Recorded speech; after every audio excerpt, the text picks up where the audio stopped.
মক্কার এই মসজিদে নাকি মানুষ না জিনেরা নামাজ পড়েছিল। বিশ্বাস হয় নাকি সত্যিটা জানতে চান? আজ আমি দাঁড়িয়ে আছি মক্কার বিখ্যাত মসজিদ আল জিনের সামনে। এই জায়গাটার ইতিহাস জানলে আপনার ভেতরটা কেঁপে উঠবে। বিভিন্ন বর্ণনায় পাওয়া যায় এই স্থানেই এক রাতে কিছু জিন এসে আমাদের প্রিয় নবী মুহাম্মদ সাল্লাল্লাহু আলাইহি সাল্লামের কাছে কোরআন তিলাওয়াত শুনেছিল। তারা এতটাই মুগ্ধ হয়েছিল যে তারা ইসলাম গ্রহণ করে।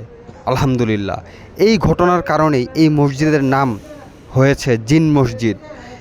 আজ এই মসজিদটি মক্কার একটি গুরুত্বপূর্ণ ঐতিহাসিক নিদর্শন। অনেক হাজি ভাই বোন এখানে আসেন এই ইতিহাসকে অনুভব করতে। এই মসজিদটি মসজিদুল হারামের কাছ থেকে খুব বেশি দূরে না, হাঁটলে প্রায় 10-15 মিনিট সময় লাগে, আর ট্যাক্সিতে আসলে খুব সহজেই পৌঁছে যেতে পারবেন।